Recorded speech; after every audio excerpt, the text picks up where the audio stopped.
Pois é. Você acha que compreende o Alfred Adler, um psicoterapeuta, médico e psicoterapeuta austríaco, como uma chave importante para você melhorar as suas dificuldades?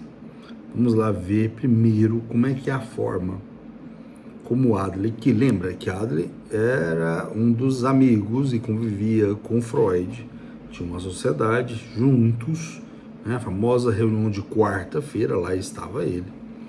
Só que eu vou avaliar um conceito ontológico. O conceito ontológico é uma ciência do ser, da existência, né, do devir, da realidade. Como é que eu avalio a realidade segundo o raciocínio de Adler? Isso é importante porque muitas teorias elas são conduzidas por esse raciocínio. Então, embora Adler tenha convivido muito com Sigmund Freud, participar de forma ativa em grupos fundadores daquelas reuniões de quarta-feira, e essas reuniões depois vão ter o desdobramento, vão formar outras entidades. Mas ele era, se eu não me engano, 12, 14 anos mais velhos do que Freud, né? Formou na mesma universidade do que Freud, 1895, na Universidade de Viena. Foi um oftalmologista inicialmente, olha que interessante, né? Mais um oftalmologista, depois ele larga a oftalmologia e começa a seguir outras formas.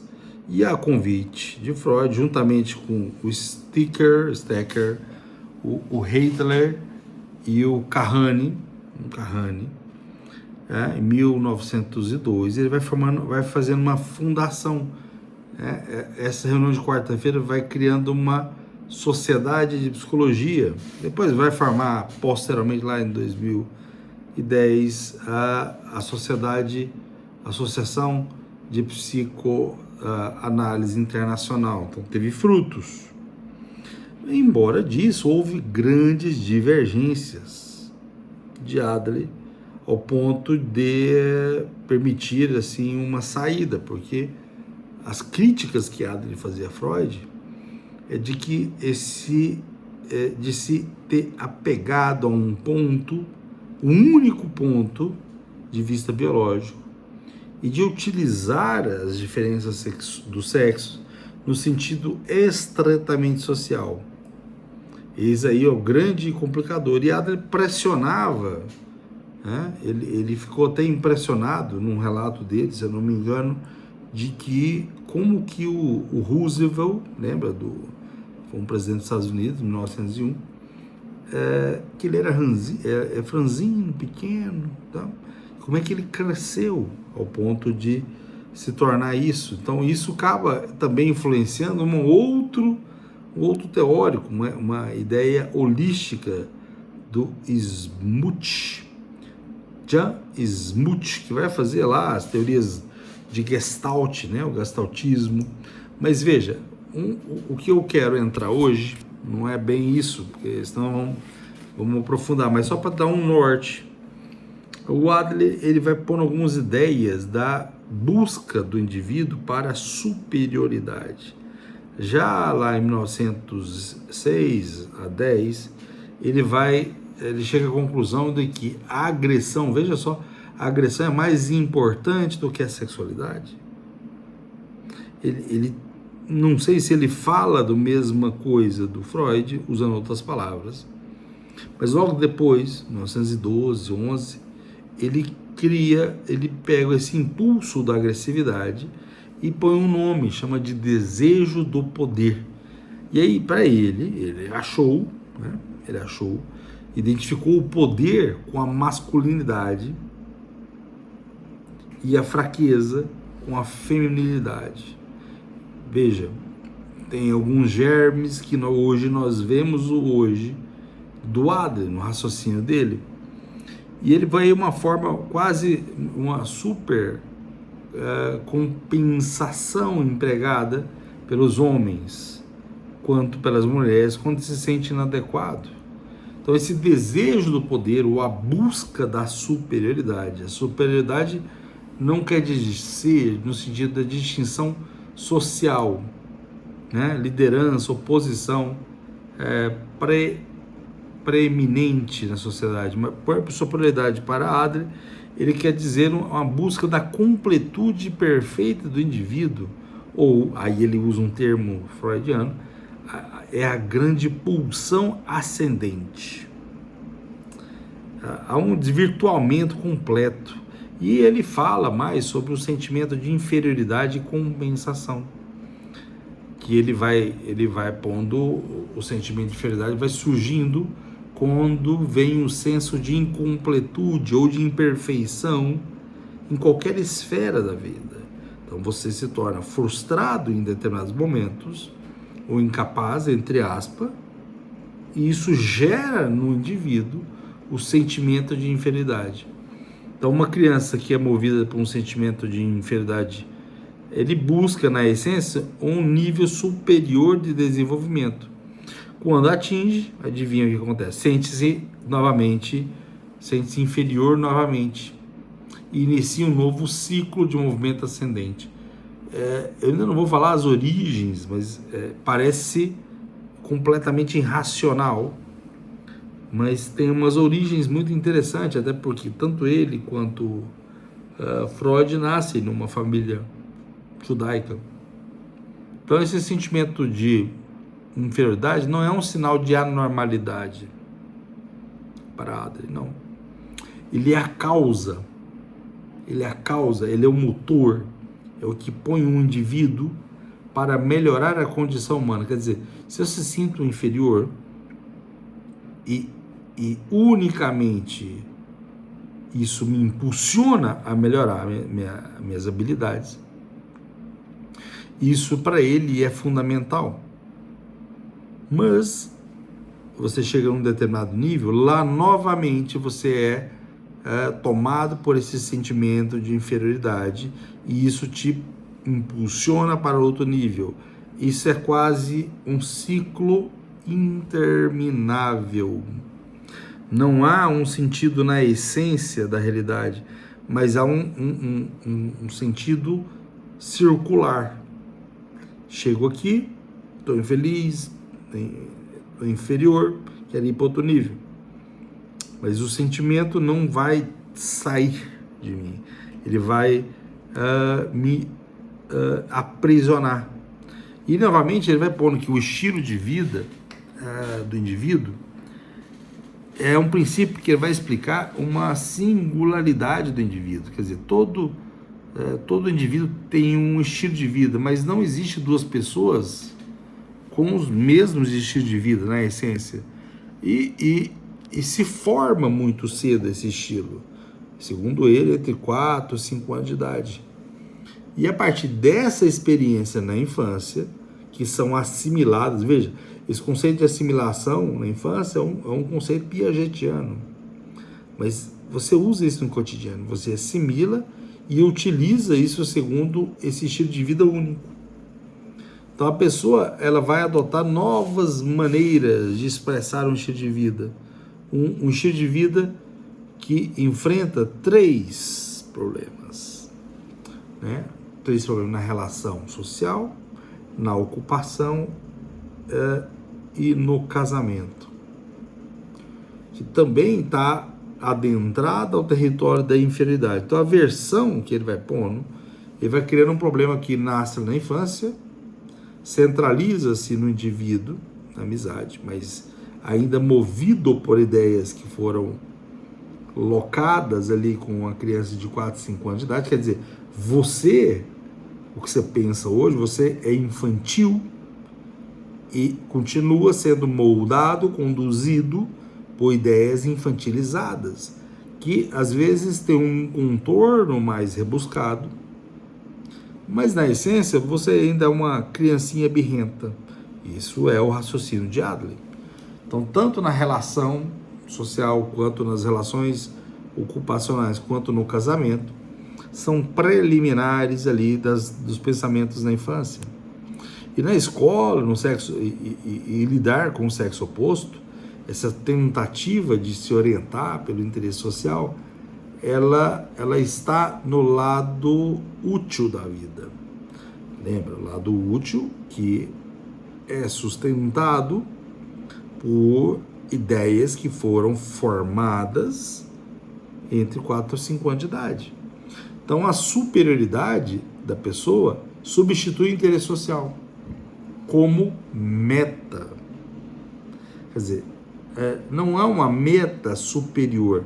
A meta do indivíduo é a superioridade pessoal em substituir habilidades sociais como meta. E a pessoa vai se distanciando de tarefas da vida e fica no lado inútil da vida.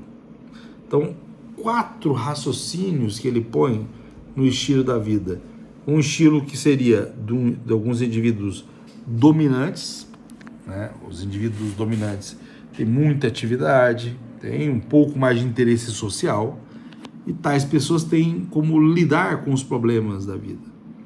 Tem o tipo obtentor, que é certamente aquele que espera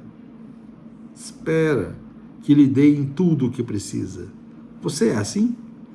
Você espera, você não faz, você não luta, você fica prostrado, esperando, vai acontecer. Um terceiro tipo é o tipo evitante. Ele tenta não ser derrotado pelos problemas da vida, ele tenta não ser derrotado da vida, evitando. Só que, veja, ele não tenta, não é tentando, é evitando. Ele evita, ele nem chega às raias do enfrentamento, ele evita completamente. Essa é a forma de solução dele. E o quarto tipo, que o Adam põe, é o socialmente útil. É aquele indivíduo que está ativo, a serviço dos outros. Essas pessoas vão acabando enfrentando as tarefas da vida e tentam resolvê-las de uma maneira consistente, de acordo com as necessidades de outros indivíduos. Esse é o socialmente útil. Só que isso também, para Adler, vai interferir no self-criativo. Ele tem um raciocínio do self-criativo, que é a realização suprema de Adler. Esse aí é o ápice. E ele põe o conceito do self-criativo como uma realização da personalidade teórica do indivíduo, o máximo da personalidade que o indivíduo pode ter. E ele vai descobrir que esse poder criativo do self, ele vai ficar subordinado, né? Todos os outros conceitos que ele vai organizando vão ficar subordinados ao eu. Ele chama de self unitário. Unitário, consistente, criativo, assim diz ele. Self unitário, consistente e criativo. E, por consequência, soberano. Essa é uma palavra, essa ideia da soberano na estrutura da personalidade é muito denunciativa da estrutura que ele está usando como raciocínio, muito vista em algumas estruturas, como um judeu. Ele teve uma formação judaica e não dá para nós esquecermos, até porque ele fala que as estruturas e pensamentos fundamentais são organizados com 4, 5 anos. Então, ele entra em contato com o modelo do Zohar, né, com o Talmud. Isso bate muito com essa visão do self, unitária, consistente, criativa e soberana, como se fosse o ápice. Ele dá a entender em algum momento que seria o Keter, seria algo elevado. Essa seria a estrutura superior da personalidade. Chegando nesse ponto, o que ele vai fazer? Ele vai criar metas. E essas metas, você vai pensar pelo self-criativo unitário, né? Self-unitário, consistente, criativo. Ele vai atingir essas metas. A essência está aí. A doutrina do self-criativo, do ser humano, fazem sua própria personalidade. Veja, o indivíduo com esse self criativo, ele é capaz de se auto-criar, auto-modelar. Para quê? Para chegar a uma personalidade unitária, suprema, criativa. Eis aí o que ele vai construindo. E aí é interessante que ele vai citando uma ideia de criar da matéria bruta, da uma parte genética, hereditariedade e da experiência. Às vezes, isso tudo é passível de ser moldado, modificado, quando você adentra ao self superior, ou self unitário. Interessante, né? Principalmente entender de onde é que ele tira essas ideias, né? Que vamos deixar para outros momentos, mas é importante entender que ele põe esse momento como um indivíduo, como um artesão. O indivíduo é capaz, sozinho, de, usando o self criativo, se moldar.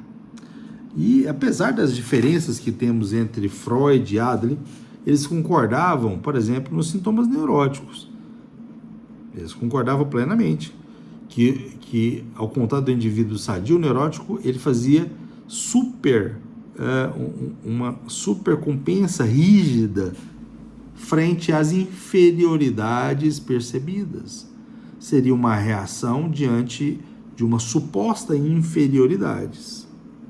E as suas metas desse indivíduo, que é, segundo ele, neurótico, suas metas grandiosas centraria-se na auto-engrandecimento e no interesse pessoal, ao invés do interesse social. Eles convergem em muitos pontos, divergem em alguns pontos, mas o núcleo é bem comum, assim como Jung. Essa visão fragmentada, ela tem que ser vista com uma lupa muito potente. Então ele vai desenvolvendo esse modelo do neurótico de proteção, a proteção contra o indivíduo que seria esmagado pelo senso de inferioridade, que está tentando evitar tão desesperadamente. O ambiente quer me destruir, quer me sufocar, quer me arrebentar, né? Porque eu sou inferior, então eu tenho que reagir. E aí ele vai proteger o self. Assim, isso não tem nada de ciência, né? Não precisa ser um gênio para perceber que isso não é comprovável. Mas essa é a teoria dele. E esse self da inferioridade, ele vai se transformando num círculo vicioso. Lembra que eu falei que esse modelo é circular? E ele mesmo fala, vai se transformar num círculo vicioso, pois a falta do interesse social vai levar a problemas que vai impedir soluções. A incapacidade do neurótico de lidar com problemas da vida o leva a criar um guarda-chuva, um salvaguarda. E esse salvaguarda, qual que é a função? Mecanismo, por exemplo, no mecanismo freudiano, serve para proteger o neurótico da baixa autoestima ou da baixa senso de inferioridade. E essa baixa autoestima é gerada pela inferioridade, pelos fracassos na tarefa de vida, e não, segundo ele, não pela ansiedade gerada por conflitos entre pulsões, isso Freud adorava, entre pulsões instintivas e proibições morais. Não abre espaço para o indivíduo se elevar e compreender que há outros pontos mais elevados. Não, ele aprisiona o indivíduo ali para proteger o self fragilizado. Ele cria esse guarda-chuva. E quais 3 guarda-chuvas ele vai organizando? Primeiro, ele vai as desculpas que se referem a qualquer tentativa de evitar a culpa pelo fracasso da vida. A pessoa não aceita. Segundo, uma agressão envolvendo a culpa aos outros pelo fracasso. Isso é muito agressivo, isso é muito comum. E, obviamente, um distanciamento, incluindo uma protelação uma alegação de impotência ou tentativa de evitar problemas, porque você vai fugir deles, porque na sua cabeça você é incapaz de aperfeiçoar e de lutar para conquistar isso. Isso é interessante. Então, lá também, na experiência infantil de Adler, que ele vai colocando, as crianças, ele põe a criança inferior, ou a criança com enfermidade física, mental, ele vai carregar uma carga muito pesada. Ele vai tentar a sentir-se inadequado frente às tarefas da vida. E isso ou vai inocular uma forma de pensar que ele vai carregar a vida toda. Veja que há falhas e há pontos importantes, há pontos verdadeiros, há pontos falsos, mas quando a gente não disseca o problema, nós nos perdemos.